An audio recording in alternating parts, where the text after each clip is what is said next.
Thank you for tuning in to the 6th season of The Halfling and the Spaceman, Journeys in Active Fandom. We're having great conversations with people that have turned their love of fandom into something creative. We are fans talking to fans.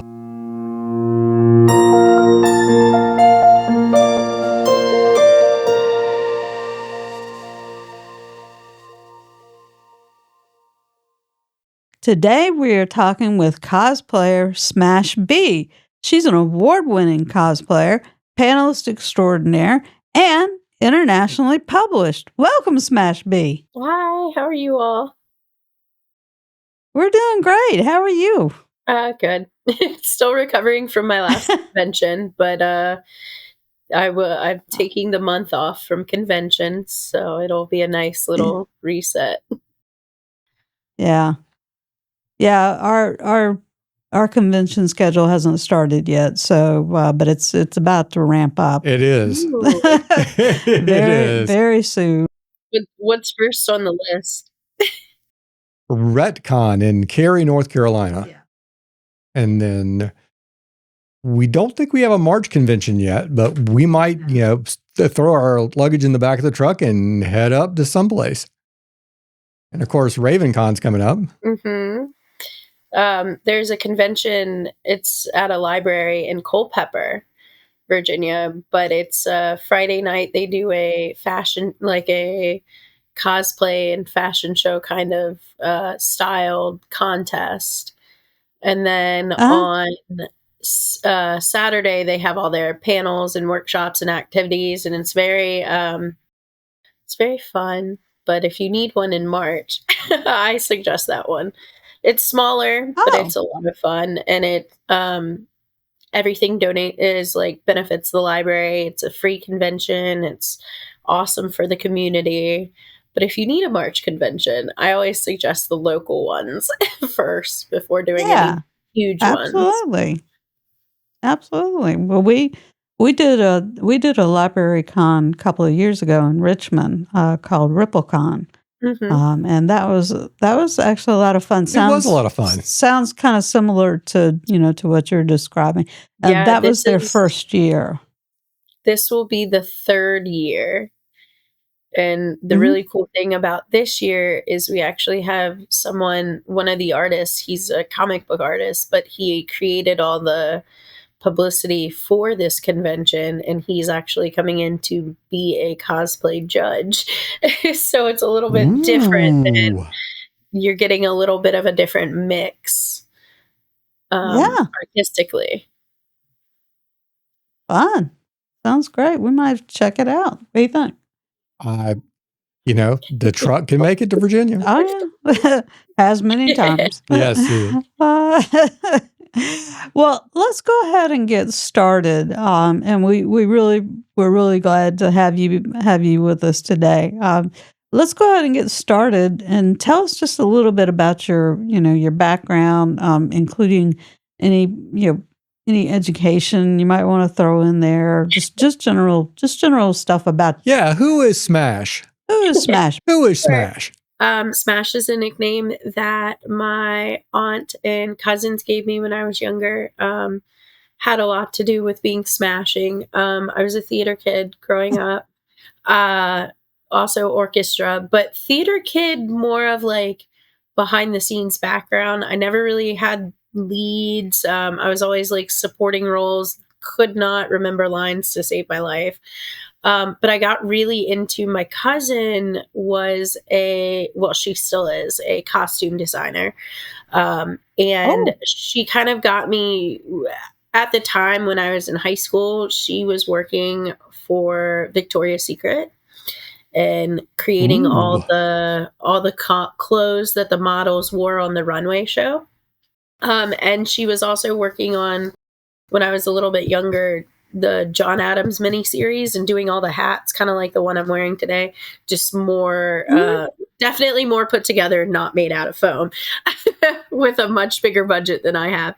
But she kind of got me into experimenting with, like, I didn't know what cosplay was, but like just like clothes. And so I started like making costumes for in high school. That's what I did. I was making the costumes for the plays and musicals. And that was just hand sewing. I didn't start using a machine until about a year and a half ago. Which is always a surprise to people. I've only been cosplaying, like, I would say as like a amateur cosplayer, or now I guess professional, but for like 3 years. It'll be 4 years this July. So I also, I guess, education wise, I went to a small private liberal arts college up in northwestern Virginia called Bridgewater. Funny enough, I was a world language and cultures major, which has nothing to do with any of what I do for cosplay. It does help a little bit with like the historical accuracies, but I mostly studied French, the language, the history, the culture, and I did do some of the costuming for the plays at the college as well. But cosplay didn't really take off until I had my daughter, and then it didn't really take off until she turned like 3. Okay. Well, when you were growing up, did you get into any kind of fandoms? Oh, yes. My first exposure was Indiana Jones with my grandfather. And then from Indiana Jones, it segued into Star Wars. And then by the time I was in middle school, it transformed into Pirates of the Caribbean. That became one of the movies that my grandparents always took me to see. So big love for that. I was late to like Star Trek, as in it wasn't until I got married that I sort of started to watch and understand what Star Trek was. So those were the big fandoms for me. I didn't really start experimenting into some of the more like anime heavy cosplays. I try to stick to most pop culture and most sci-fi fantasy things, just because it's a little bit more accessible to the masses than some of the small, teeny tiny, very hardly known, abstract, obscure cosplays that a lot of other people do. So I guess the only other one I can think of that we used to really love doing was Game of Thrones. The only non-controversial way to include children in a group cosplay is to make them the dragons. Oh, what kid doesn't like a dragon, right? I Yes. mean, you know. Quite fierce ones. That's awesome. Well, I it's funny you mentioned anime because a lot of the cosplayers that we know and have talked to on the show, one of their big influences is anime and the various anime shows. But what you're saying, really kind of makes perfect sense that you want it to be accessible to everybody. And Correct. And even with the anime that I do, I enjoy a lot of Studio Ghibli films, which loved Studio Ghibli. the main, those characters, there's something about doing some of the obscure Ghibli characters that still fall under anime in this day and age. That really, it's nice to kind of dip my feet in the water of anime without losing my own self and what I like into it, rather than like jumping on. I'm sure you all know of the One Piece trends going on right now because that's come out and been huge. Could not get onto that one. So I prefer to still do popular things, but try and twist it and turn it into my own way, or remake something that maybe wouldn't have existed beforehand. Oh, okay. Okay. Well, I guess with that kind of background, people really did consider you to kind of a nerd when you were growing up. Would you say that's the case? Um, so yes and no. I think I was definitely a nerd in school, just with like I was definitely like trying to get good grades. I was fortunate enough to be naturally gifted. My smarts from my mom. Whereas like my siblings, they always had to read and study. I was just very lazy and kind of just like could read something real quick and be like, okay, I got it. And then did not care until, it came to test time and I would ace the test and that's all that mattered. So I would say I was like a nerd, definitely academically. Mm-hmm. And then getting into fandoms, I kind of categorize that more of into like a geek. I actually used to teach a class at conventions called Raising Geek Babies. And it was, I try to reserve the word nerd for academics or like technology, whereas I try to use the terminology of geek for all the fandoms just because there's definitely a separation between both words, and both meaning different things, but I know other people use them interchangeably. So I kind of specify that one is for academics, one is definitely for the fandoms and for artistry. Yeah, you're right about people sort of sometimes interchange, those two. Because the way I've always thought of it is almost the opposite of what you were saying, which is that the geek is more of the technology and the Mhm. academic, and with the pocket protectors and that type of thing. Whereas the nerd was the one that was into fandom, Mhm. watching the latest whatever sci-fi movie or fantasy movie, and knows all the characters in these various stories or what have you. So but yeah, everybody's got their. I think everybody understands there's differences. Well, and even just like generational,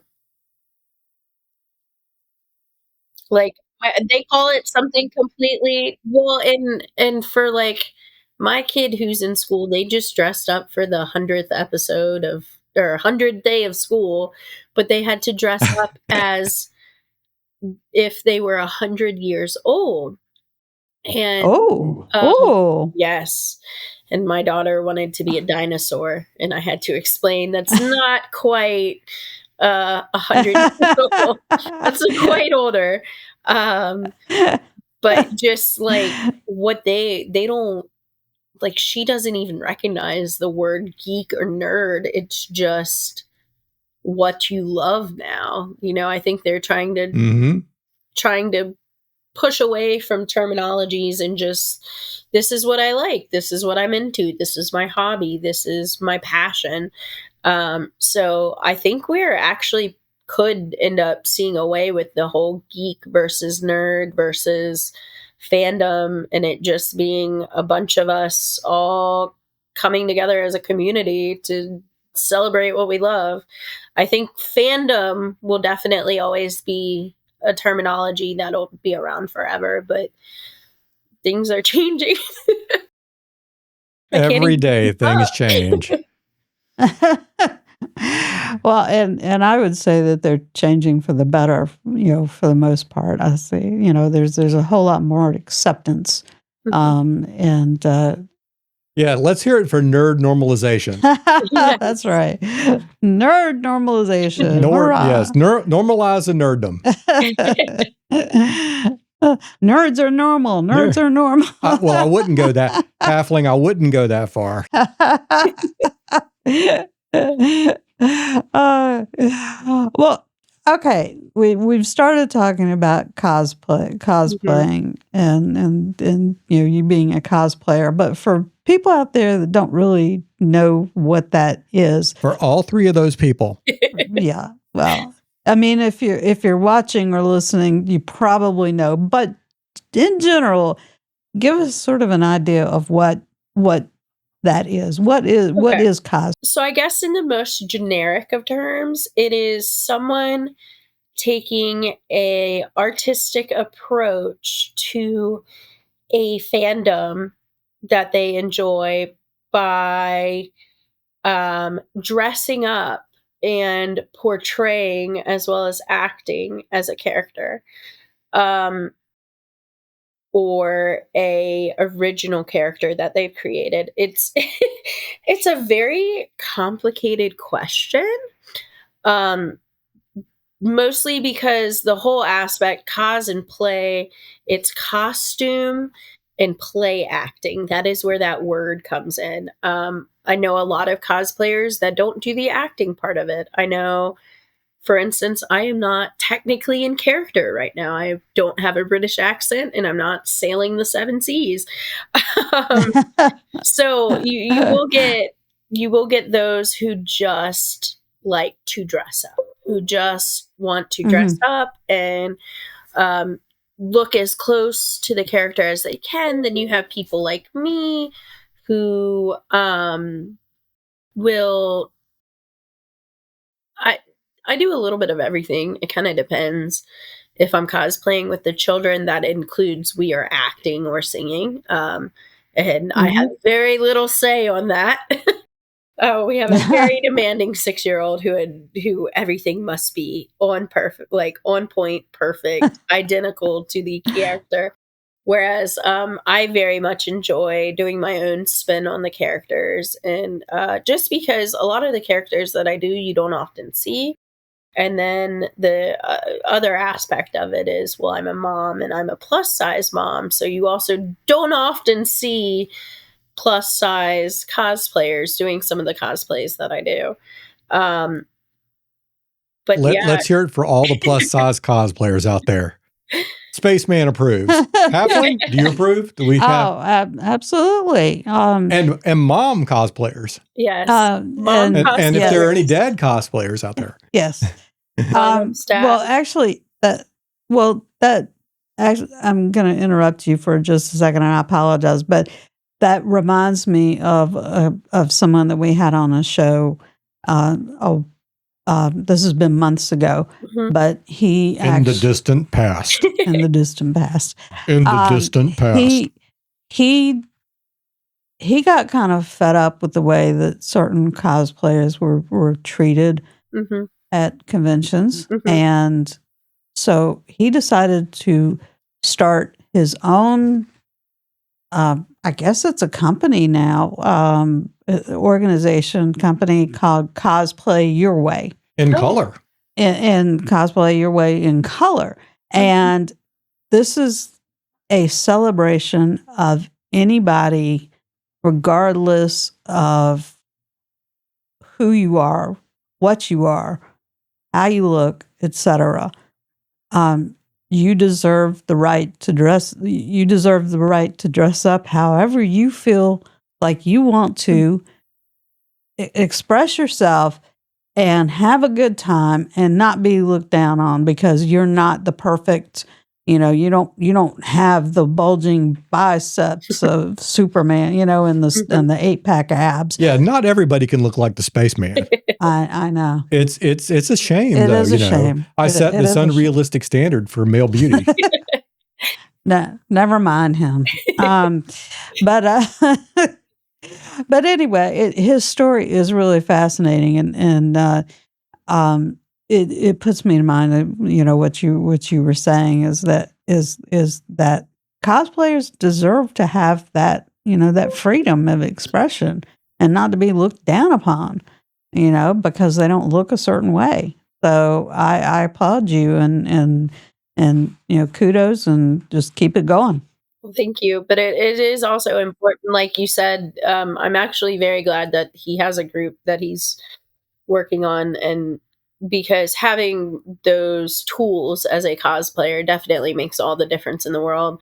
And in fact, like one of the reasons why I took February off from conventions was to be able to focus on making again, because the last convention I was at, I found out it was more about how pretty you looked and how popular you could be, and that is how you would get the photo shoots and the all the things. And going on a Saturday with my kids and just seeing their pure not giving any care to the world or what's going on around them, just living in the moment, having like being reminded that that's what cosplay is about. It's living in the moment and being that character in that moment, and not how much money you can spend on your cosplay, how many followers you have, how you got to where you are. It really is just about putting yourself out there and putting yourself out for yourself, not for what the newest hottest trend is, not what the net, maybe you're athletically built to be Superman, but your passion is to be Dr. Robotnik from Sonic. um it's just something that I think is really important, that it's a community, but we need to stop being a community that's competing and vying for a spotlight. That the spotlight will always be there, but at least enjoy what you're doing and don't worry about the spotlight, because sometimes it shows up, sometimes it doesn't. And I take everything now the way the kids do, which is just having fun with it. And that's why we started in the first place, and I forgot about it along the way, and now here we are going back to it and being like, this is what I love, this is what I'm going to do instead. Well, That's the best way to be. yeah, there's a saying that if it ain't fun, don't do it. That's You right. know? If it ain't fun, don't do it. So Yes. I think that's very applicable in cosplay.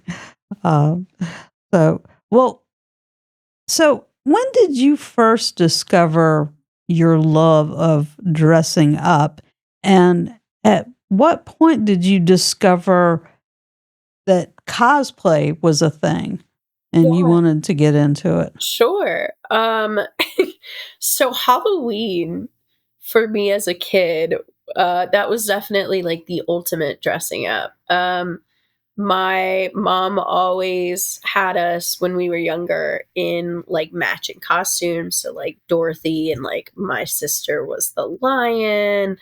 And then growing up, I started to like figure out, oh, I can find things in my closet, because we were not allowed to have like the $60 spirit costumes. You had to figure it out if you wanted a new costume. If you had something that was already bought or made for you and it still fit you and you wanted something else, you definitely needed to find a way to do it yourself. So I learned, I Mhm. didn't know at the time it was called closet cosplays.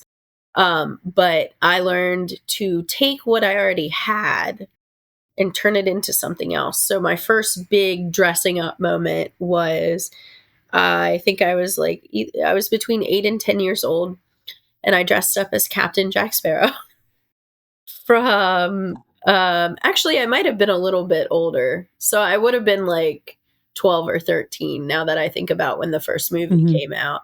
But still like early preteens. I it was the first time I dressed up. I kind of still had boyish features, so I didn't have to worry about doing all of the stuff. I just kind of drew on a beard. I borrowed my mom's old Cleopatra wig that had poofed out and gone crazy, and that twisted them into dreadlocks. And then I found like a scarf and some pants, and I flipped around like one of my mom's shirts to make a jacket looking thing. And that was like my first time like dressing up and realizing like, ooh, I really like doing this. Um, but then it wasn't until my first MagFest, which it's Super Mag, so it's held at National Harbor every year. This was back in 2018. I was freshly engaged, and my husband, he was normally staff. Since we've had kids, it's kind of hard to join staff Mhm. again.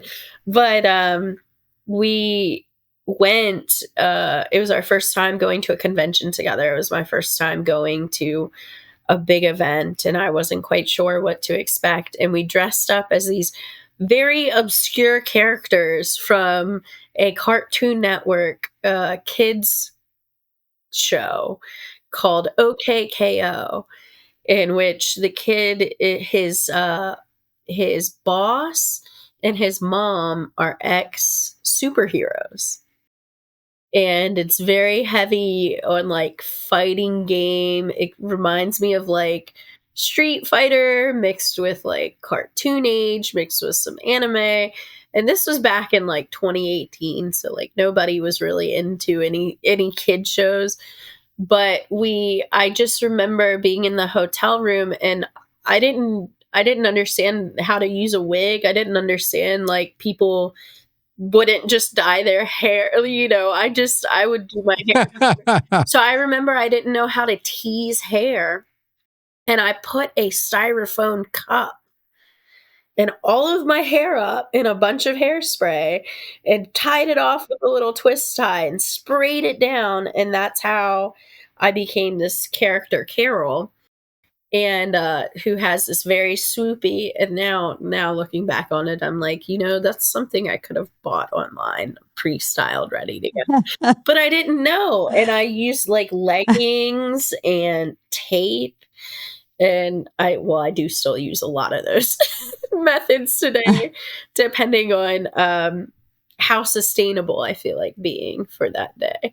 Mhm. So, the actual like cosplaying started coming in um almost 4 years ago, when my daughter was obsessed with Billie Eilish, like just obsessed. And Busch Gardens, Williamsburg, their theme park, they had a show, and the girl was Billie Eilish, and my daughter just latched onto it. And then it became, okay, we're going to be this character, and we're going to learn all the songs, and we're going to sing all the songs, and we're going to compete. And that's really when I can say that, like, it went from just dressing up to cosplay for us, Mhm. and for me specifically. Oh, okay. Okay. Well, Smash, while you were developing your interest in cosplay, did you really have any mentors along the way who kind of guided you, or did you just pick it all up on your own? Um, it wasn't until She's laughing. it wasn't until I entered the cosplay community that I really had mentors. Because you don't really. Are you all familiar with the term gatekeeping? Oh, Lord, yes. Yeah. Okay. Unfortunately, yes. Okay, so in the Yes. cosplay community, gatekeeping is a huge thing. So Mhm. sewing, secrets, props. I still am teaching myself how to make my own props, if I'm completely honest with you.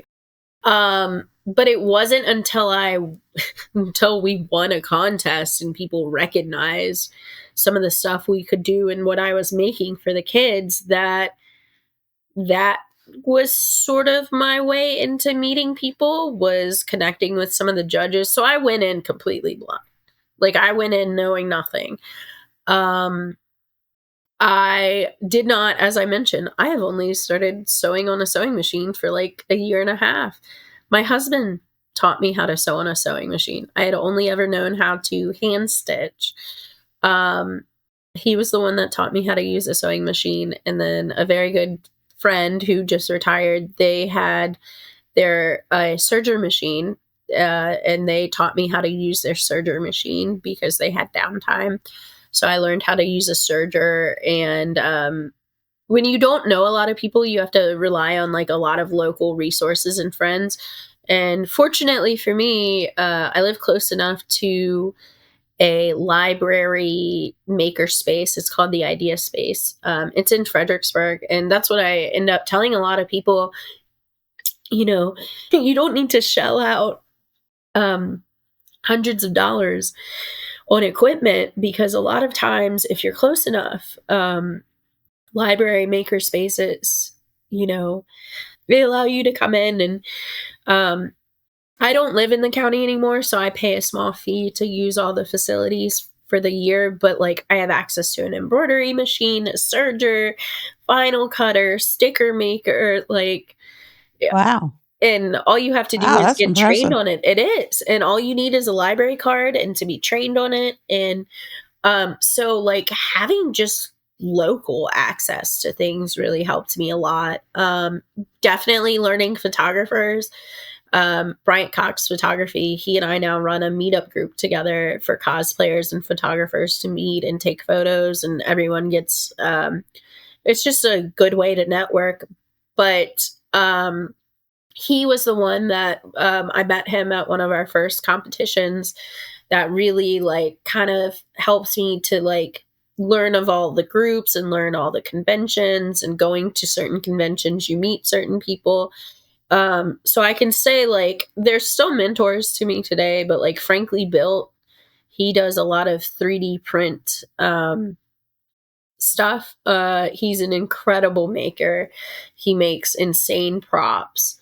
But then I have like, he's one of those people who has like hundreds of thousands of followers, millions of subscribers, and we've only met a couple times in real life. So, it's nice to still have that person to go back to, but in reality, you can't text them and be like, "Hey, I need help with this." Um, but there are quite a few other cosplayers that really help. Fueled by Filament, they're another 3D printer. They've kind of actually explained a lot more about like layer lines and sanding and light work and incorporating different elements to different props. Because ideally, the perfect cosplay has, at least from what I've gathered and all the information that I've collected, the perfect cosplay, if you are a competitor, has every single element artistically in it. So it has something 3D printed, it has something that moves or rotates or lights up, it has impeccable stitching and sewing, it has some sort of foam element. It's all kinds of stuff that's in there. But they were two really big ones. Astrovoid Cosplay. She's a lot bigger of a cosplayer now, but when I met her, she was a local cosplayer. She actually is one of the head judges for all of the Incredible conventions and all the GalaxyCon conventions. Um, Wow. she is actually younger than me, and the stuff she makes is just truly incredible, and she has her parents to support behind her, and that's very important too, is making sure as a cosplayer you have a good support team, you have someone to like fall back on if you need help. Like I wouldn't know half the 3D printing stuff and engineering stuff that I do without my husband being involved in it. Just just because it really, I do not come from the technical brain. I definitely have a creative artistic brain. To the point where I did not know this until like I started using a lot more patterns, that you are supposed to follow the pattern exactly when you're making build books. And I don't exactly, I'm really bad at math and I do not follow patterns at all. So I've been calling them Franken patterns because I end up buying like 3 or 4 Simplicity or McCaw's patterns, cutting them, taping them, and then turning them into something I need. So even what I'm wearing right now, it has like 3 different patterns in it. One is like a 1950s style coat mixed with a Hamilton level floofy sleeve mixed with like a Renaissance fluff. It's ridiculous. So, when you're starting out, it definitely feels like there's no one to really look up to, and like I definitely, starting my Instagram helped me to find more cosplayers. Um but I'm starting to realize a lot of the people that like I do look up to, I can now call them a mutual friend. And so it is very nice to be able to just like hit a button and be like, hey, I forgot to press my seams. Should I still press them? Can I fix this? So for everyone starting out, I would just say, like, look at who's around you. Talk to the local cosplayers. If you're going to a local con, talk to the local cosplayers. That is how you get to know people and get to get more advice and ask questions. And that's always my favorite thing that comes up when I post anything new on Instagram, like a new sewing something, is, oh, do you teach sewing classes? And my answer is always the same: no, because I have no idea what I'm doing. And there's no way I can try and teach someone else. Well, at least you're honest about it. At least Yes. you're not putting out fake credentials. Yes.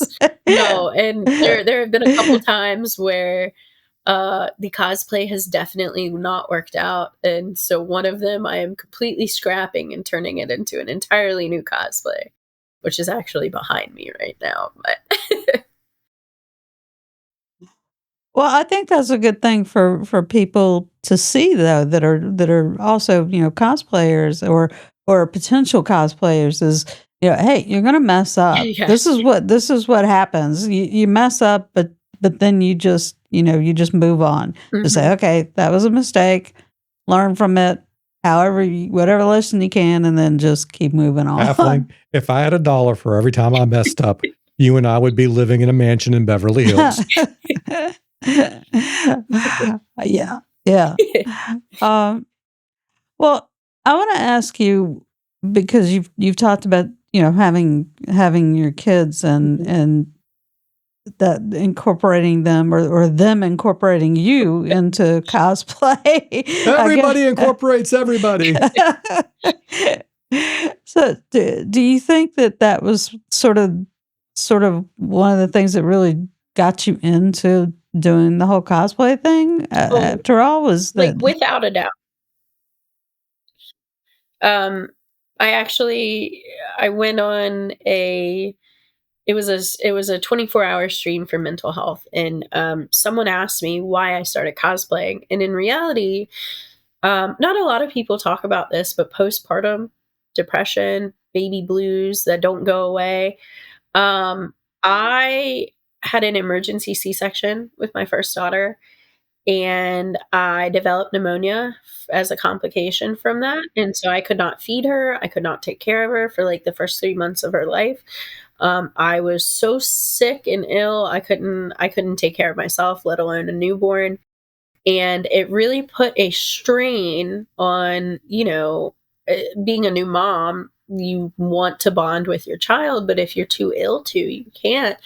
So I spent like the first two, and I had multiple children after her, but like, she has a sister who's 12 months and 2 weeks younger than her. And then she had that my middle daughter has, her younger brother is like 14 months in between them. So they're all like Irish triplets. But I didn't really bond with her, and it wasn't until she started asking me to make her the costumes that she was seeing when we were going to these events, like just Busch Gardens, that I really found like, okay, this is something that like makes her happy. This is a way to bond with her. What if mommy dresses up too? So I started by making like identical costumes for her and I to wear together. And then she learned, oh, I can compete in these things. And so then it became like, okay, what can we do as a family? And including the other two children, because I also had other two children. And so it started off with very basic, just like buying pieces and adding to them or cutting them. And then it slowly started to become, they wanted things that you can buy, but when a child is small and is going to grow out of the costume in the next 3 to 4 months, you don't want to pay $60 for a costume that gets worn once. Heck, I don't even want to pay $60 for a pair of pants. Yeah. I'm the same way. So I tried, that was kind of my next like jump into cosplay was like making things sustainable and making things last longer and adjustable, and reusing where you could, just to cut the costs here and there, because raising 3 kids plus being a cosplayer, let me tell you, it's you don't have a lot of money so you got to get creative with how you're creating things. And on top of that, that's most cosplayers are only measuring themselves. I am continually measuring 3 squirming children, plus, getting the measurements for their dad and getting my measurements because they change constantly. And then, making sure everyone fits correctly. And if it doesn't fit, okay, who can borrow someone else's shirt to make it fit? So I would say, like, without them, there's no way I would be a cosplayer. I would probably still be I would be a director of dining somewhere. Have nothing to do with cosplay whatsoever.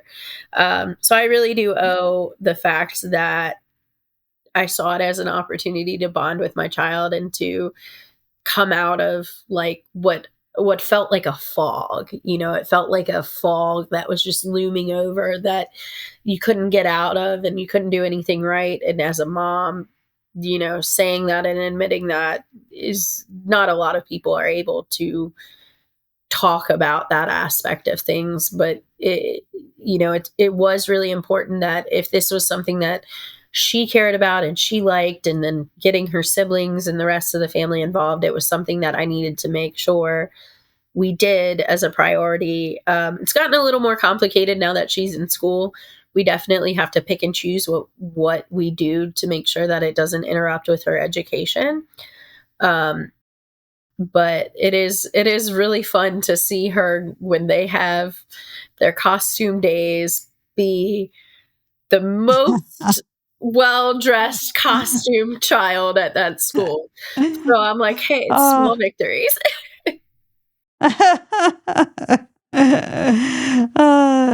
Does she ever come home and give you the kudos for making things and her shining in costume days? It depends. So like I mentioned earlier, they had the 100th day celebration, which was also an award ceremony, and it was dressing up like you're 100 years old. Well, because she couldn't be a dinosaur, she was like, I'm going to be a granny. And I'm like, okay, that should be easy enough. And she goes, no, you didn't let me finish. I'm going to be the grumpy granny from Bluey. Bluey is a child's cartoon show about dogs. They are dogs. So my child now decided she wanted to play pretend, but play super pretend by pretending to be a dog that's that's pretending to be a granny. So I didn't have enough time to make anything per se. So we kind of went through and kind of found some stuff. I ordered a scarf that matched the character and ordered some hairspray to spray her hair gray. And when I asked her about it, she's like, well, all the teachers knew who I was, but none of the children understood that I am Muffin as a grumpy granny. And she told me I needed to do better and next time add So there's only there's very few times where she's actually 100% happy with it. We did the Chapel Roans, which was her idea for MagFest on Saturday, and she competed in the in-character portion with me and her brother. And that was truly one of those where she was very happy that she looked just like her character. And she was like, good job, Mom. But I am the real cosplayer. But we also love that for her because it just means she's very confident and very sure of herself. Yeah. Well, those are great traits to, to build up, self-confidence. And, I think that's good for kids to be self-confident. It sounds like we might be referring to her as Madam President one day. Who knows? If you ask her, she's gonna be the next Taylor Swift. That's her. That's what she's convinced. Oh. But Oh. I explained to her she needed to have a little bit better of a singing voice first. Well, she's young. She can work on all that. Oh yes. But you could design all her costumes for her. Yes, You know, and when she goes on tour, you can go on. I will say, you would think that she's the most demanding one, but it's actually my youngest, my boy, who has started demanding certain cosplays, which he was never into it. So we thought for sure, like, okay, we can just give him Hot Wheels, like he'll be fine. But they watched Wicked, the movie, and out of it, the girls were like, we want to be this version of Glinda and this version of Glinda. And he looks at me and I'm like waiting for him to be like, oh, I want to be the wizard. No, he wanted to be Elphaba. And so he's been asking me every single day when he gets to do his green makeup, when I'm done with the dress, have I made the hat yet? Has no concept, being 4 years old, of how long things take, but just knows that if mom can make a Chapel Roan, which is another artist, it's she's a singer. She's a very well-known pop singer right now, and an icon. But if mom can recreate Chapel Roan's wig in 3 days, then mommy can make him Elphaba in 3 days. That's kind of the logic there, which doesn't work in real life. But it is. Well, you're saying you can't do that? Yeah. It is definitely interesting to have like what I want to make for myself, but also having to like take a pause, unless it's for a convention specifically, to be like, yes, okay, I can make this for you. Yes, we can do this. We can work on that. So they definitely like helping mom craft, and when it's heavier fabrics, they get to pull it from the machine. Or if I'm doing something with fur, they get to put the wax paper in between so it goes through the sewing machine nice and doesn't mess up the needles. But it is kind of cool to see these little mini cosplayers that have just popped up just from being around everything. So are you actually teaching them techniques along the way? For some stuff, yes. Makeup, it's a priority. They all have their own makeup palettes as well as makeup brushes. They also learn the importance of like cleaning your sponges and when you need to throw out old makeup. And they're learning like shading and lines. So we're really focused on like hair and makeup right now, wigs.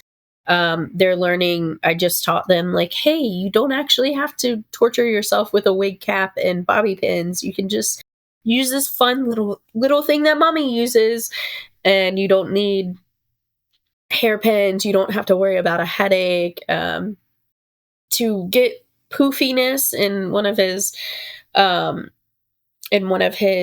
wigs, I inflated a trash bag and then teased the hair around it and then glued it to the wig, and now we have a big bouffant wig.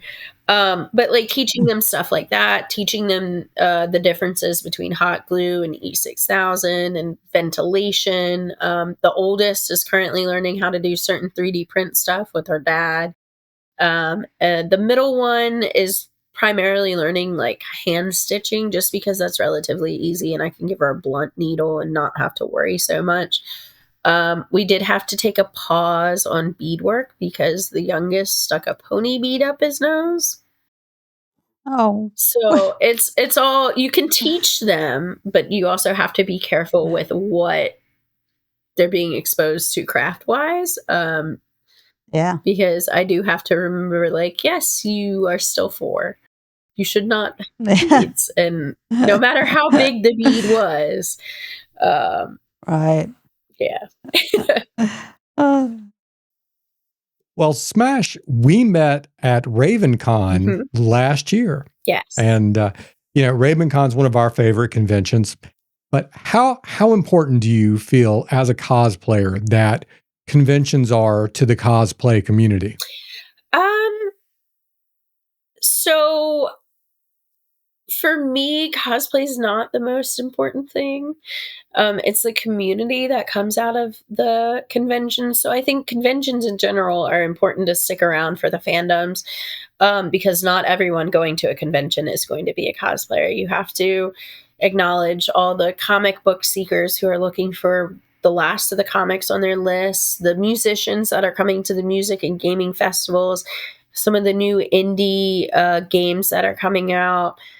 They're being tested at these conventions. I do think it is extremely important for local cons, including something like RavenCon, to include such a heavy weighted cosplay track, because RavenCon, I do know, it's historically mostly about authors and science fiction and fantasy, and it's heavier on like publications, I guess, and not as heavy. Last year was the first year that it was very cosplay centered and very cosplay heavy. I think for local conventions, having cosplayers come in, teach workshops, teach panels, not only does it help the surrounding community become more tolerant and aware of what cosplay is, and it's not, just a bunch of weirdos dressing up for the day, because I certainly get that all the time.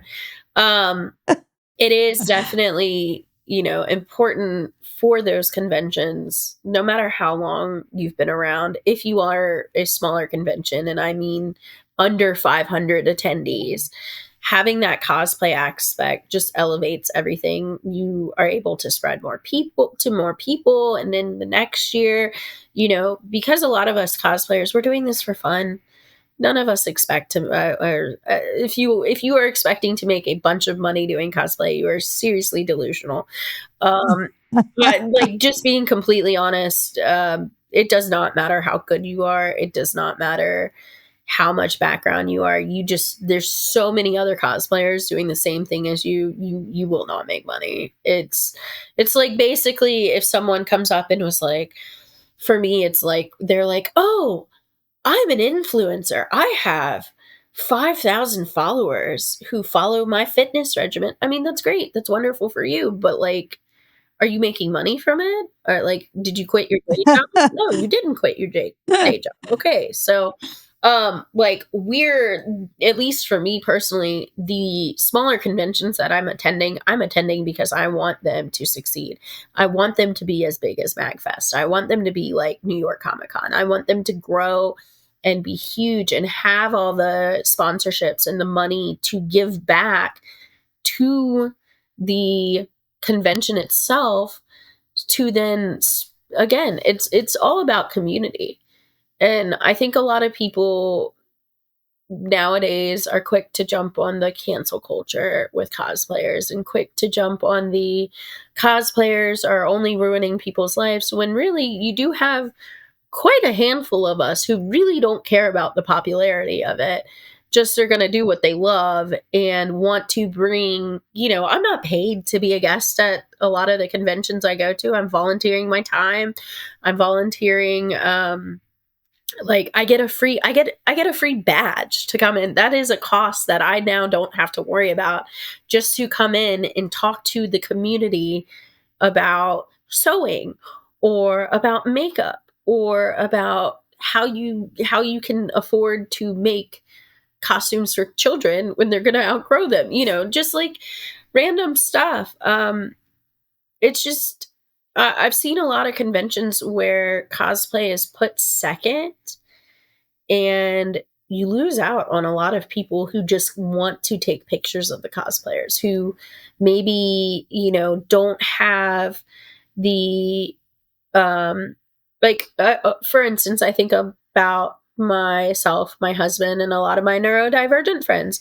They can't handle a big convention. It's too overstimulating, but they still want to be able to see cosplayers. So when you bring them into a smaller convention like RavenCon, or Farpoint, or any of, Convivial, Congregate, any of the smaller conventions, even the library cons like Culpeper Con and RippleCon, when you bring them in, you're bringing the community someone that they would only primarily see at a big convention like New York Comic Con, or something that they see on social media that may not necessarily be real. You're bringing a tangible person who is somewhere in the tri-state area who seems like they know what they're doing, or at least has it together enough and enough background um, to present, things to the community in a positive way. So I guess,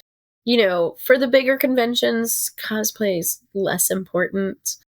But for the local conventions, it is very, very important to have cosplayers. Not only, and if you want to look at it at a revenue way, then yeah, cosplayers will definitely bring in and drive more revenue. And on top of that, you'll have more people willing to come and compete in your cosplay contest, or in your masquerade, or just showing up in cosplay. We had a kids parade at RavenCon on Sunday morning, and I let the adults join too. I was like, hey, we're all just a bunch of big kids anyway. Like, come on, come be a part of the parade. That describes like, us. Show off what you're working on. Cosplay has no age for me. It does not matter your race, your age, your gender identity.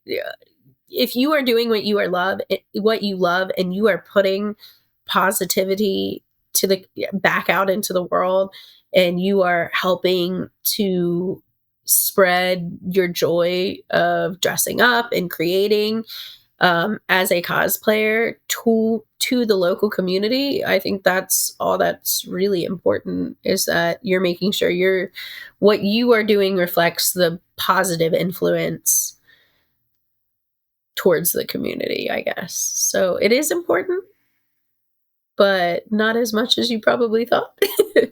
Well, I think, using the word community, I think that's the big thing, and creating that space for people to just come and be accepted, and whether you're cosplaying, or whether you're coming for, for certain other fandoms, like maybe there's going to be some author that's going to be the guest of honor that you really, really are into their books. And so that's, you're going to hear that person. So but it's just a place for people to connect, and people to see that, oh, there are other people like me, and, nobody's going to look at me funny if I start talking about episode blah blah blah of Game of Thrones, or whatever it may be. So again, that sense of community, and we've always kind of said it feels like coming home whenever we go to a convention, because you get there and it's like, these are my people. These are the people that get me. My people.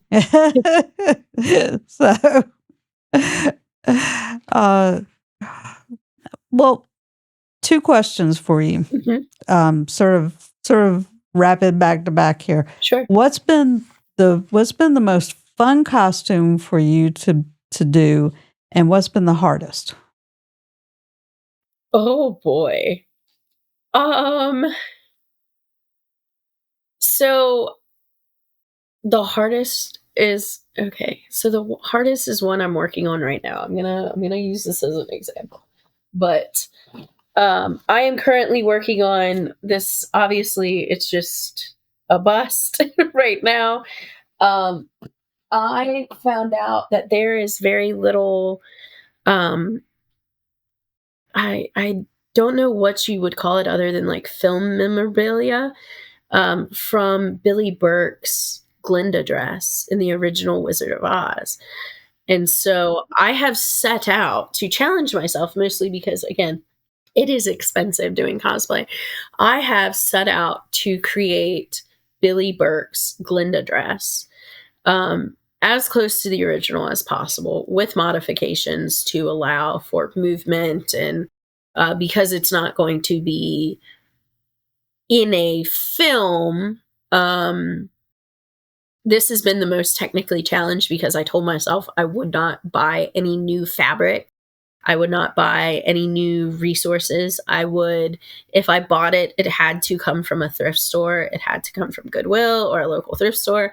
It could not be bought straight out of like Joann's or off Amazon. So I am using previous cosplays that I've now retired to make this. And because I'm choosing to do it with a bunch of different colors and a bunch of different, well, all different shades of pink, and um I'm using like, okay, the bodice is cut out of an old maternity dress that I have now restitched to look more like the original bodice, and we'll have an overlay that was an overlay for my 16 candles dress that turned out terrible, and no one will ever see it ever again. But being sustainable and being environmentally responsible and friendly with this gown, which is what I'm trying to create. Um, I want it. I want it to. It's hard because I'm not using anything that I don't already have, right? And I'm recycling, and it's actually, a lot of people call it upcycling when you upcycle your clothes. Like, think like taking a t-shirt, turning it into a blanket. Um, so what I'm doing is I'm upcycling old cosplays to create this. And what's really hard about it is there's no pattern. There's no pattern. There's no information. There's very minimal literature on how they created the gown. There's a lot of technical elements that I don't actually know how to do yet. And unfortunately, I'm not going to be able to say it is 100% sustainable out of recycled materials, because I made an attempt to make a hoop skirt, and did not feel like I wanted to be poked and jabbed all day long. And it was it was painful and not fun. So I am unfortunately going to have to either hire someone to build me one or buy my own. So that was a little bit disappointing, was learning that while some people can make hoop skirts, I cannot. So that's been like the most challenging. I think the most fun cosplay. I just made it. It's I call them smash ups. Um, this gown specifically, it's modeled after Christine Daae from Phantom of the Opera. It is modeled after the stage dresses as well as the film with Emmy Rossum. Her dresses. It is a combination of 4 different patterns that I Frankenstein together.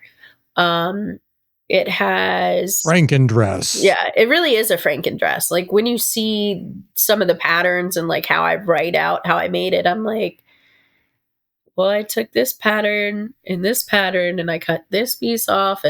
But what was so like cool and different about making it is I only really make cosplays for little people, a man, and myself. And this was the first one where I had a model, a friend who agreed to be the model for it. And she wears a size like 8 to 10. And so you're going from very, very little, like little kid dressing and then plus size dressing to now like very specific measurements. And because her top half is kind of built like a linebacker, trying to make a corset to accommodate that, as well as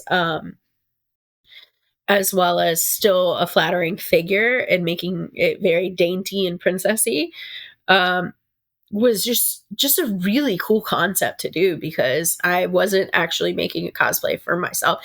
And it's different when it's kids, because like they're kids, but when you are dressing for a model, I definitely like the perfectionism started to take hold.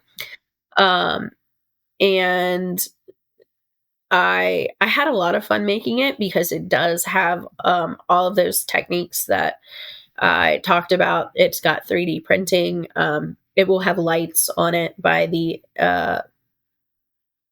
like May. It'll have lights that light up the bottom of the skirt. It has 3D printed phantom masks on the shoes, with a bunch of crystal and beadwork on top of it.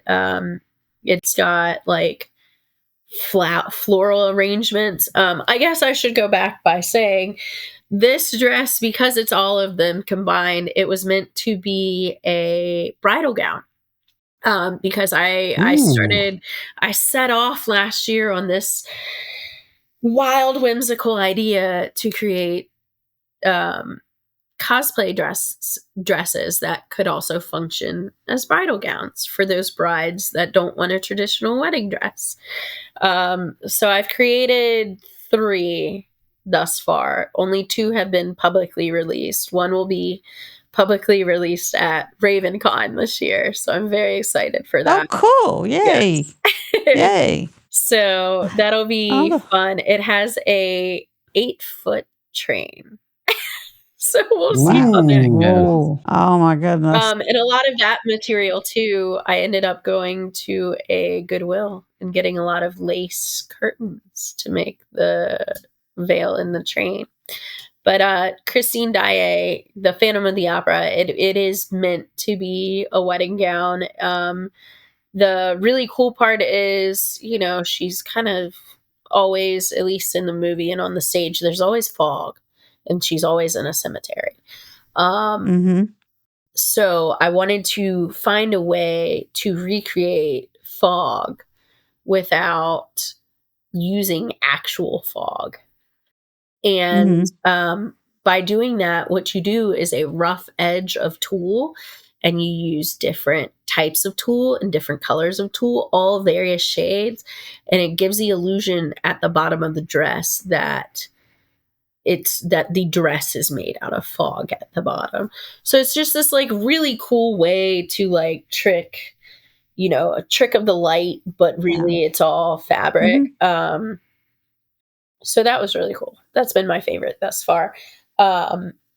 Eventually I will finish it completely. The wig needs some work, and part of competing is most everything but shoes count.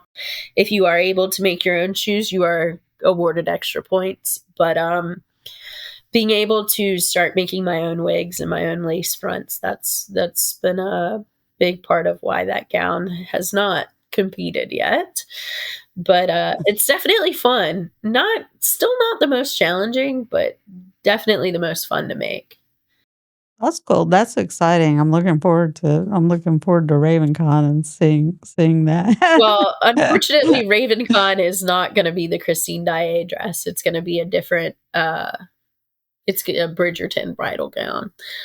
Right. Ooh. Yeah. But yeah, that's what I meant. I was looking forward to that. I mean, we're both massively looking forward to RavenCon this year. Yeah. Well, we're kind of getting to the point where we're going to wrap it up. We usually like to ask our guests, what advice would you give someone who's just starting out in the cosplay, on the cosplay journey? What's your best piece of advice? Honestly, it's kind of a 2-parter. One, don't feel obligated to make your own cosplay. It is 100% okay to buy something online and wear it. And then the part 2 of that is make sure that what you're wearing, you are comfortable wearing, whether it be the fit, whether it be the character. Also figure out whether you're going to just dress up and do cosplay or do the play part of cosplay as well. Just because a lot of people will assume if you are in a certain cosplay that you are portraying that character to a T, which means doing the inflections and the dialogue, but just make sure you're doing something that you enjoy, that you are doing for you, and don't let anyone feel you any make you feel any less, because it is you being the character, not the character being you. You know, you are bringing your own unique flair to this character, and you may not look like the character, you may not have the ideal body type that character does, but just make sure that you're wearing something that you love, and that no matter what negativity is out there, that at the end of the day, you enjoy what you're doing, you enjoy what you're wearing, you're comfortable, you're confident, and you're happy. Excellent advice. Absolutely. And that just sort of reiterates things that we have heard before. So that's perfect. So, Smash, we're about to wrap up. Can you tell our listeners and viewers out there where they can find out more about SmashB Cosplay? Sure. On Instagram, Facebook, TikTok, Twitter, it's all SmashB Cosplay. They all kind of interpost with each other. Definitely send me a DM or an email. Both are listed on my Instagram and Facebook. If you have questions or reach out, email is definitely better. I get a lot of really weird DMs sometimes. So I do generally, email is the better option, especially if it's regarding like crafting or craftsmanship towards cosplays. If it's just like oh, hey, I'm gonna go to this convention, do you have some advice for me? Obviously, like, yes, that can be an instant message, but I didn't really see the point in having like an actual website. Most everything is on social media. I guess my next guest appearance is CulpeperCon, March 21st and 22nd, in Culpeper, Virginia, at the Culpeper County Library. That is where you will physically catch me next. And then beyond that, RavenCon. I would love for all the listeners who are familiar with you guys to come talk to me at RavenCon. Bring all your hard-hitting questions. Or if you want to have just a 4-hour long conversation about Jaws and why it's the most wonderful movie ever, like, don't hesitate to do so. That's right. You had the Jaws obsession. I do. Okay. Yes. I'm I had Jaws forgotten. fandom.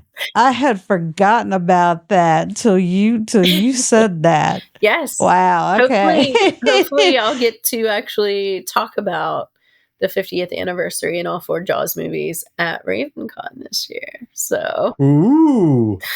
Sounds like we might have to take a break and listen to that. Yeah. All right, Smash. We will make sure we get all of that in the show notes. And we want to thank you so much for taking the time to join us today. It has been an absolute pleasure talking with you again. And we just wish you continued success, especially with that new, sort of bridal cosplay that you're talking about. Yeah. Hopefully that'll take off for you. I That hope so. sounds really cool. It was up for a position in New York Fashion Week this year. So unfortunately, we did not get the slot, but I would like to return next year to New York Fashion Week with 5 to 10 dresses that I can put on any kind of model. That is the ultimate goal there. Or San Francisco has a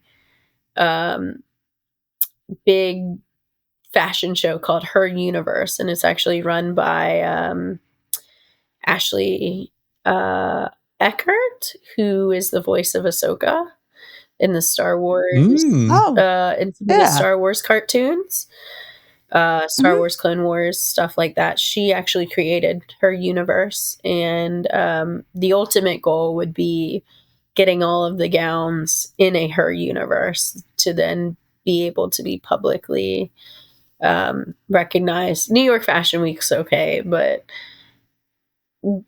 going for something that's a little more on the fandom base is definitely a better play out. But I'm excited for you guys to come up to RavenCon, and I'm so thankful that you guys had me back on the show. Well, you're always welcome here at Studio Chardon. Yeah. And again, we have really enjoyed getting to talk with you again. It's been a lot of fun. All right, and we want to thank everyone for tuning in today, and we hope that you've enjoyed and become inspired by today's guest, SmashB of SmashB Cosplay. We want to give everyone a huge thank you and shout out once again for joining us. And this is the Spaceman for the Halfling and the Spaceman podcast. Over and out.